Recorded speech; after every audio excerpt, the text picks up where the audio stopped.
Tonight on NAIT NewsWatch. NAIT is informing students about the issue of sexual harassment. People go in, they put on that pair of headphones, and they pretty much get an auditory simulation of what it's like to be harassed in the streets of Edmonton. Grey Cup bull rushes its way to Edmonton. If there's one game you can ever go to, it would have to be the Grey Cup. And after 23 years, Edmonton is now saying goodbye to View Weekly. There's going to be a lot of bands that aren't going to be covered, a lot of artists who aren't going to get previewed. NewsWatch starts now. Good evening. NAIT students are showing their solidarity this week as part of a global movement. Yeah, and the White Ribbon campaign is underway at NAIT, with those parts of the campaign pledging to never abuse women. Drew Medve joins us live from the South Lobby with more on the story. Thanks, Libby. Thanks, Ferdoz. The White Ribbon Campaign began November 1991, and it all began in tragedy. In December 1989, at the École Polytechnique School in Montreal, a mass shooter came and murdered specifically 14 women. Those women are part of the largest mass shooting in history, being part of that event. Those who pledge to never abuse women going forward wear a white ribbon leading up to the December 6th anniversary. Very suiting. Staff and students at NAIT are signing their names in support of the White Ribbon Campaign that kicked off this week and runs until December 6th. The White Ribbon Campaign began in 1991, and ever since, supporters have worn the ribbons as a pledge to never commit, condone, or remain silent about violence against women. An interactive exhibit came to NAIT on Wednesday where students were able to experience catcalling style abusive comments. The exhibit is named "This Is What It Feels Like," and it was created from a collection of catcalling heard in Edmonton. We took some of these responses, we recorded them, made like an audio loop of it, and connected that audio loop to some headphones in there. So in that box, people go in, they put on that pair of headphones, and they pretty much get an auditory simulation of what it's like to be harassed in the streets of Edmonton. The booth was created by the City of Edmonton in partnership with Men Edmonton, an organization working to speak out against violence. NAIT student Omar Ahmed was one of few students able to listen to all of the abusive comments in the booth. It's quite crazy what people might say nowadays, you know? It's abnormal. Like, people, to the point that people might not feel safe walking down the street, you know? Not all violence is physical. Sexual violence can also be demonstrated through hateful or insensitive statements that some may not even realize is hurtful or triggering to others. So when a student comes out and does well on their tests and say that they raped a test, they would pass it off as a joke, but that essentially minimizes the trauma that rape can have on a person. So it's attitudes like that, reinforcing gender roles that kind of permit sexual violence to occur as a cultural phenomenon. The campaign resumes next week at NAIT, with sessions being held on consent, bystander intervention, and eliminating rape culture on campus. All the events taking place here at NAIT are free for staff and students to participate in and learn from. For the full list, go online to nait.ca/ask-for-consent. NAIT to help end sexual violence. Creating an active and ongoing dialogue is really the main purpose of this campaign. Through awareness, through tough conversations, and through the events planned, event organizers are hopeful that a supportive tone of women will come through, and that NAIT students will pledge to never commit violence upon women again. What is a student able to do, or who can they reach out to if they've experienced sexual violence on campus? If a NAIT student experiences sexual violence, they have a couple options. They can, of course, go to NAIT Protective Services, as well as the Edmonton Police Service. They can also go to the Student Restoration Office, where they can have a restoration healing process begin for that specific case. Thanks, Drew. That's Drew Medve reporting live from the South Lobby. This Tuesday, many Edmontonians gathered to remember those who have died because of transgender hatred or prejudice.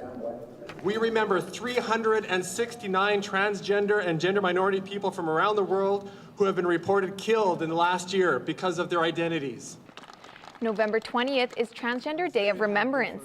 It's a day to remember those who were killed as a result of transphobia. Edmontonians gathered outside the federal building as the transgender flag was raised. We need to remember why it's important to speak up, what it means to speak up when it's an opportunity to do so, and to prevent those kinds of situations from happening. The flag is flying high to show Edmonton's support to the LGBTQ community, as well as its constant effort to ensure Edmonton is a safe place for trans people. You're watching NAIT NewsWatch, the next generation of news. Football fans all over the country are excited to watch the Grey Cup final in Edmonton this weekend. Yeah, and even if you're not into sports, you can still enjoy the events leading up to it. Chance is reporting to us with more on the story. Thanks, guys. So I'm here at the Grey Cup Festival downtown. As you can see, there's a lot going on behind me. They've got a slide, they've got skiing even, there's mascots running around, there's a bunch of performances going on, and this is just one of several events that have taken place in preparation for the big game. The game, the events that are going to be happening, the shows that will be going on, the things that they're going to be able to do around the stadium, things like that. Like I said, if there's one game you can ever go to, it would have to be the Grey Cup. Grey Cup fever has come to Edmonton. Events have been taking place all week, starting on Tuesday when the teams arrived in Edmonton and the Red Blacks participated in a press conference where the main focus seemed to be on Jonathan Rose's one-game suspension for pushing an official. Not much was being said right now.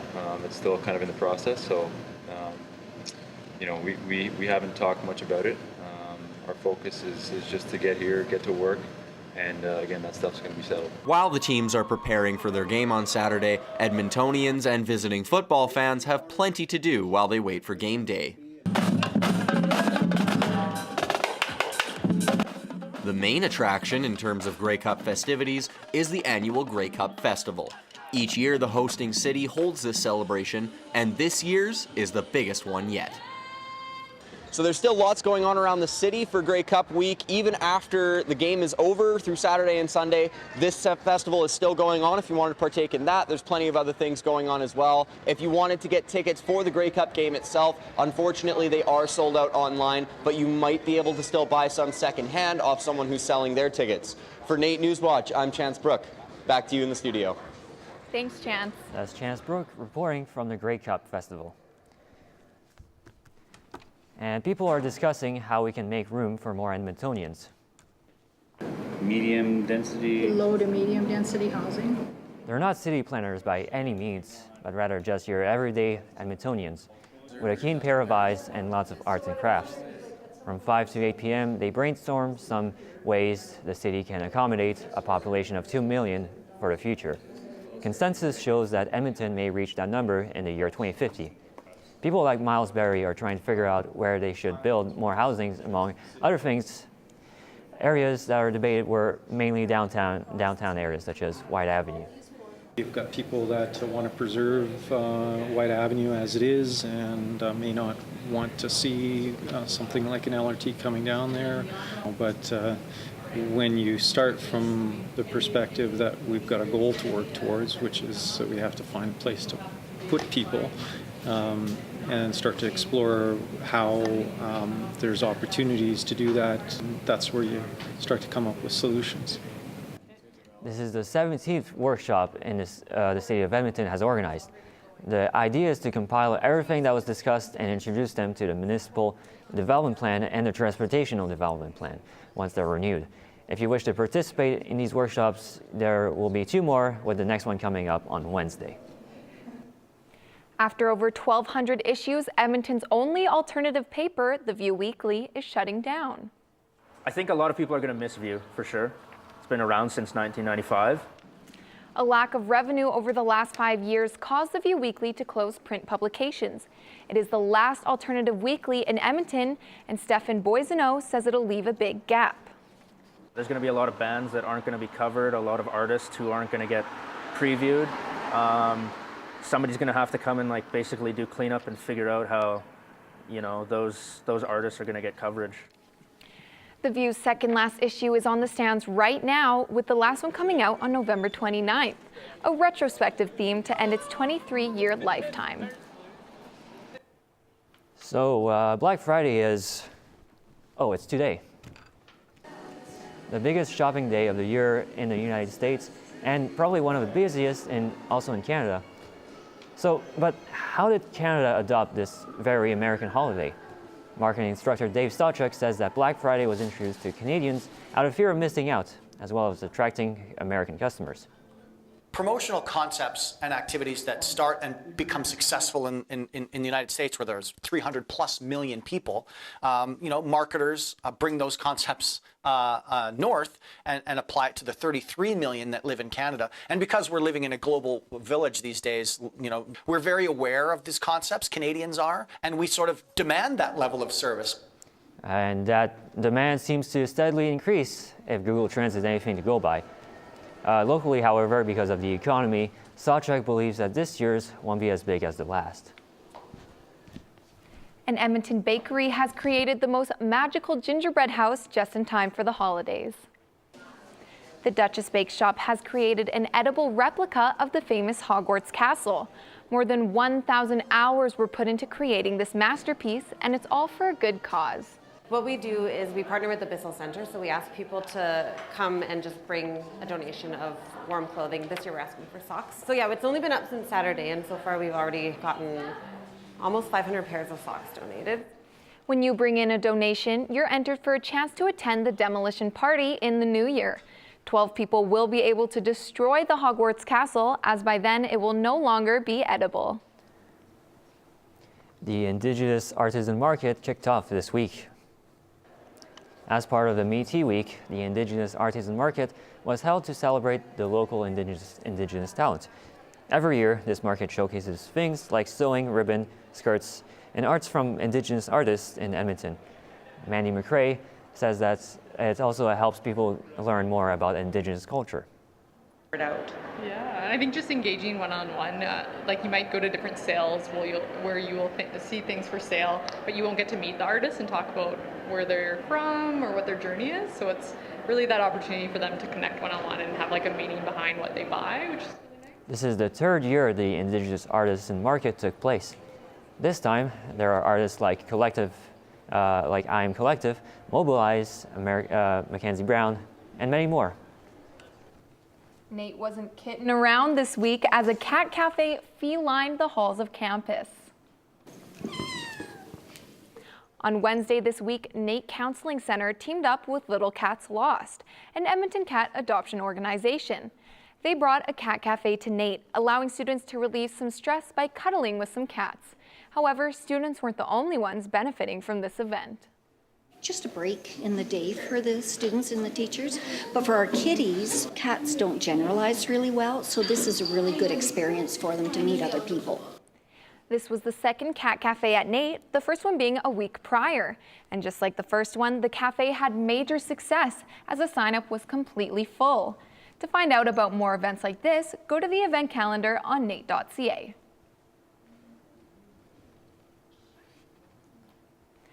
Coming up after the break, we take a look at the esports community here at NAIT. And the possibilities of NAIT hosting an event here in the future. I think there's a big misconception about what esports is. Coming up, the Duke's men's volleyball team goes for their 8th straight win. Also, the Oil Kings take on the Kelowna Rockets, and we've got your Grey Cup preview. All that coming up in sports. We'll be back soon with your weather report. Obviously, it's a bit nicer out than it has been the past few weeks, but whether that stays or goes, I'll let you know after the break.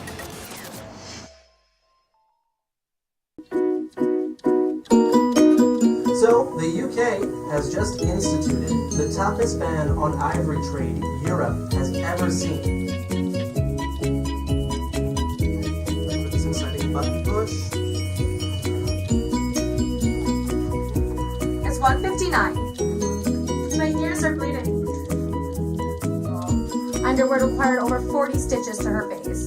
Good afternoon, it's 2 o'clock. I'm Jenna Winterburn with your NR92 News Update.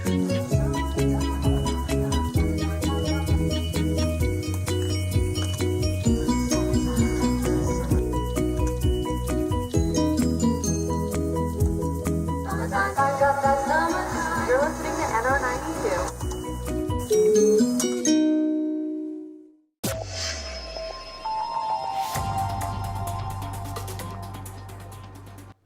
So the past few weeks have just been absolutely beautiful, especially for this time of year. Yeah, I mean, thank God I actually forgot my jacket outside. Anyways, yeah, I mean, it's a great time for Grey Cup, great time for basically anything. Actually, Jake, what's up with weather?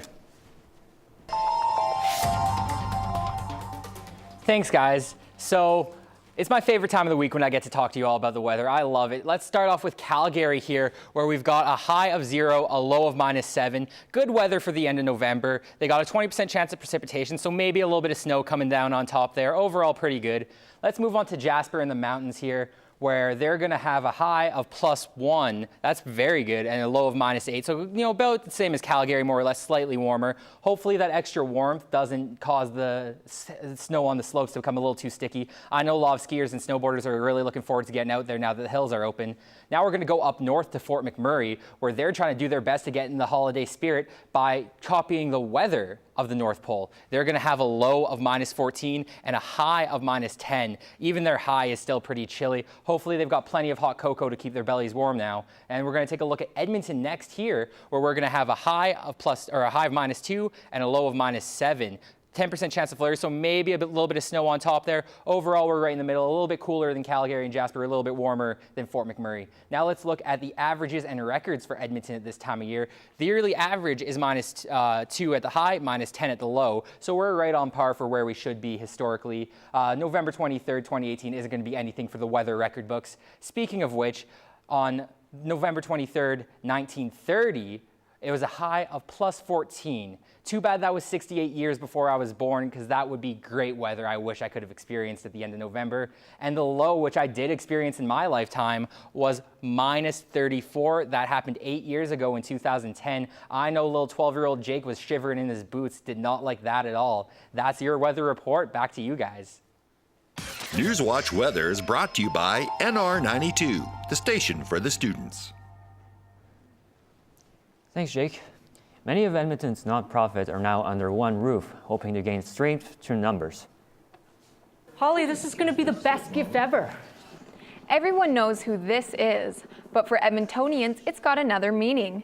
It's the mascot for 630 CHED's nonprofit Santa's Anonymous, who are located at the newly renovated Jerry Forbes Center. They share the space with 13 other nonprofits, with 4 more about to come in. It's really exciting to be able to see lots of people. Normally there's only a couple of us here year round, and so in October when people were moving in, it's like, oh my goodness, we're not alone in this building. Having others is really great. I'm really looking forward to January and February. From the Rainbow Society to the Christmas Bureau, the Jerry Forbes Center promotes teamwork between all the nonprofits under its roof. The renovations are just about to be finished, and the center is still accepting tenancy applications. Over the past couple of years, gaming tournaments have become more popular. Yeah, and NAIT is looking at the possibility to host an esports event here on campus. Our Ivena Wong has more on the story.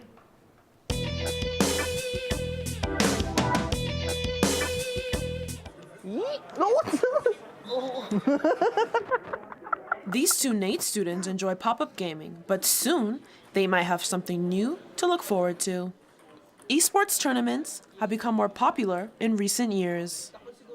Esports is a different kind of activity that will serve students interested in gaming who may not take part in other sports already. Curtis Dell, student coordinator for Recreation Services, has been spearheading conversations on this new fusion of sports and gaming. I think there's a big misconception about what esports is. I think typically people think about, an introverted individual potentially just, locked away in front of a computer screen for days or hours on end. There's a lot of different technical and sport-related similarities, between esports and traditional sports. You can probably guess that on campus there are mixed reviews, as some are for and some are against it. I'm from a different generation, so I think I like the kind of sports that get people more active and talking to each other. I think it'd be awesome because not everyone does all the other athletic sports that we have here at NAIT. That would be honestly really cool. I love ping pong and I love video games and whatnot too. Esports is a growing trend here in Edmonton, with cafes such as Mona and Naked, which hold their own esports activities. NAIT will follow suit by creating its own esports events here around campus. For NAIT NewsWatch, I'm Ivena Wong.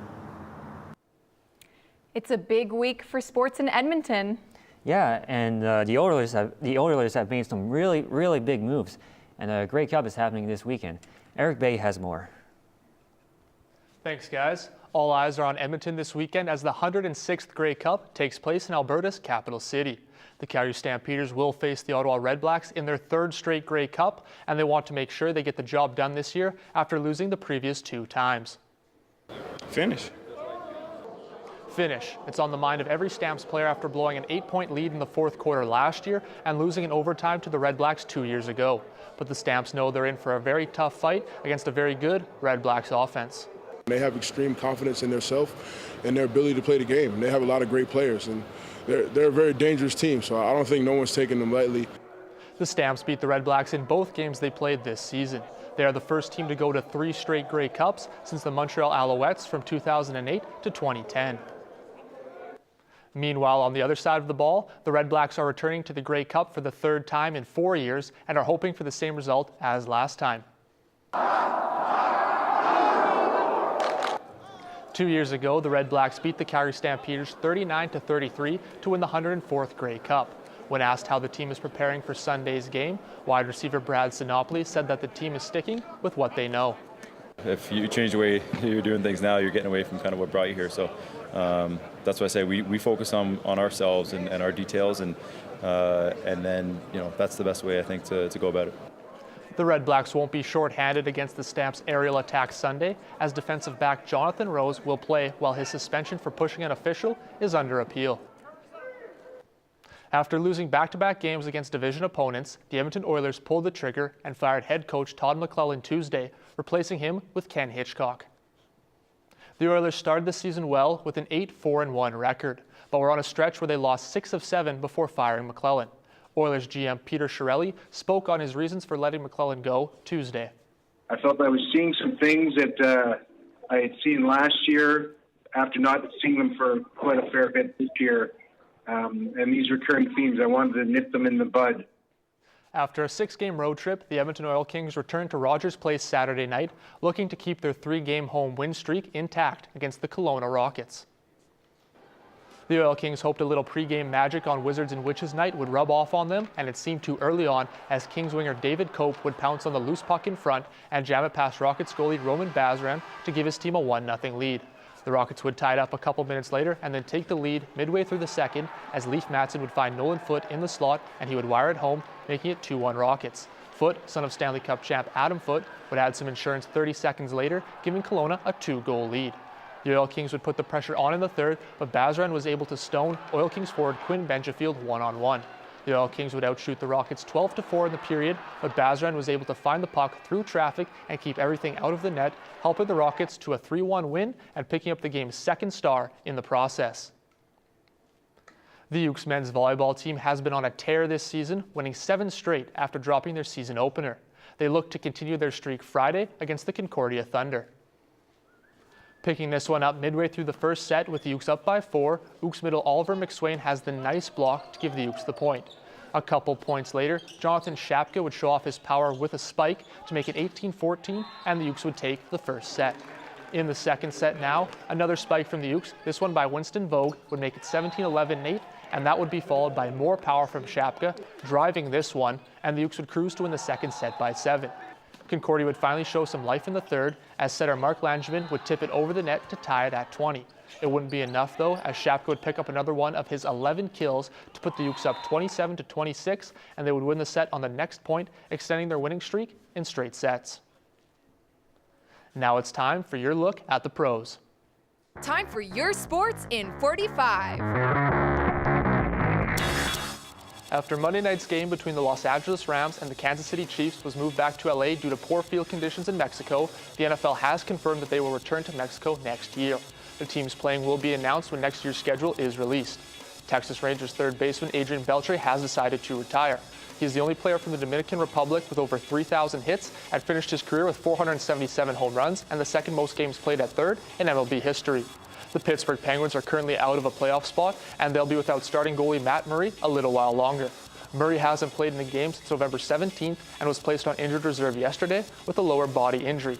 And speaking of injuries, Shea Weber may make his season debut on Tuesday after missing the start of the season due to ankle and knee surgery. That's been your sports in 45. I wonder if Calgary's feeling the pressure for the big game coming up. Yeah, I mean, they have lost the last 2 Grey Cups, but if you look at them on practice on Wednesday, they're pretty loose, lots of music playing, dancing around. So if they are feeling that pressure, they're not showing it. Yeah, they have that poker face. Anyway, I want to ask you about the Oilers with the Hitchcock in place leadership. How do you think that the Oilers are going to pull through this season? Well, I think they're going to continue to make moves. They just acquired defenseman Chris Weidman from the Ottawa Senators yesterday, and at this point, it seems like Peter Chiarelli is trying to save his job. So I expect some more moves to happen for the Oilers soon. Awesome. Thanks, Eric. Thanks, Eric. Coming up after the break, we visit a charity that helps local kids around Christmas time. And let you know what you can do to help. Come from families that are below the poverty line, so this gives them a really good opportunity to be able to have a really great Christmas. This week in entertainment, we checked out Make It, Edmonton's handmade market. I have what's trending for you in pop culture. Plus, we checked out Edmonton's largest indoor light festival. All that and more coming up in entertainment.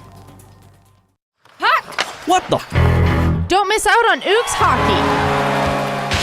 Catch Ooks play-by-play for home games Friday and Saturday nights. Light the lamp with NR92.com, the station for the students. NewsWatch jackets provided by Elite Promotional Marketing and Timberland Supply. This holiday season, Crystal Kids Youth Center is giving disadvantaged children the gift of giving. Yeah, and we visited the center to learn more about the upcoming Santa's Market. The Crystal Kids Santa's Market is coming up on December 15th. The kids at the center have been working hard to earn their Santa bucks, virtual dollars tracked by the staff, so they can shop for gifts they can give to their friends and family. So Santa's Market is a really important part of our programming here because it gives kids who don't normally have the opportunity or the means to buy Christmas gifts the chance to do so. So a lot of our kids come from families that are below the poverty line, so this gives them a really good opportunity to be able to have a really great Christmas. The center is in need of donations for Santa's Market. They would need things like gently used gloves, scarves, books, games, and many more things. For more information on how to donate or volunteer at Santa's Market, email Santa's-Market at crystalkids.org. And it's not even December yet, and it seems that most places are already in the Christmas spirit. Yeah, I hear there's quite a few holiday events happening around the city. Ivena, any cool places you have for us to check out?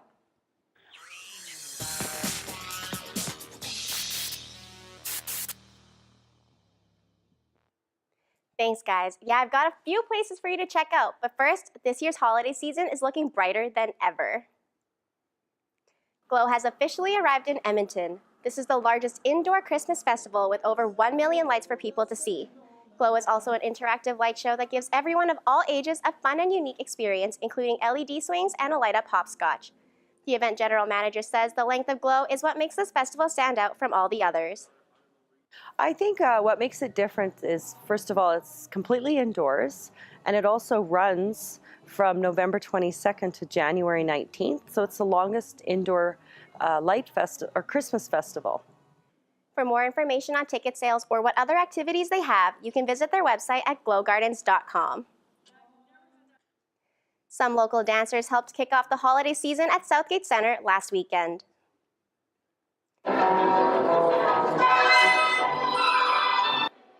For the third year, Shumka helped welcome the Christmas festivities to the mall by dancing parts of the Nutcracker to celebrate the arrival of Santa. Shumka's Nutcracker has a Ukrainian touch by including Ukrainian dancers, music, and symbols in their show, making it different from the typical Nutcracker you normally see. Performing at this event gives the dancers an opportunity for people to get excited about their upcoming shows. It's just a really fun event for our dancers to hang out with Santa and also to get a chance to meet lots of kids who are all like in awe about them after they see their performance. It just gets everybody in the Christmas spirit and gets us ready to present our shows later in the month. You can catch Shumka's Nutcracker at the Northern Alberta Jubilee Auditorium on December 22nd and 23rd. For tickets, visit shumka.com. If you're looking for a place to do some holiday shopping, but you want to escape the busy malls, then I have the perfect place for you. Make It is a biannual craft fair where makers, or makies as they call them, from all over the country come to sell their work to the public. They sell everything from clothing, jewelry, food, kid items, and many more handmade goods. The founder of Make It says her business she started as a class project in university is what inspired her to create this event. After doing booty belts for a few years, I thought, well, there's all these awesome makers and people, these artists and creative people, like what if I created a show that allowed them to sell their work? And that's how Make It was born. Their Edmonton Holiday Show is on until Sunday the 25th. You can purchase tickets at the door or online at makeitshow.ca. And now let's take a look at what's trending in entertainment this week.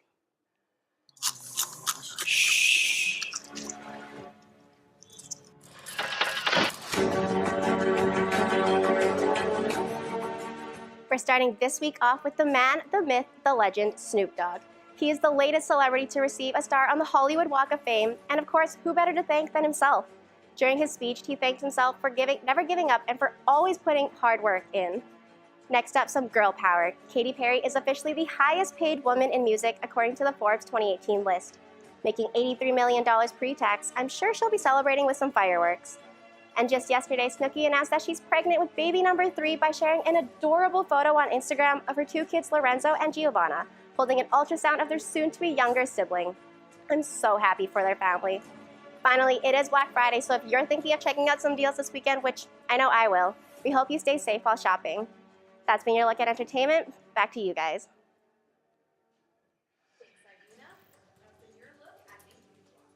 See you next week. Bye-bye.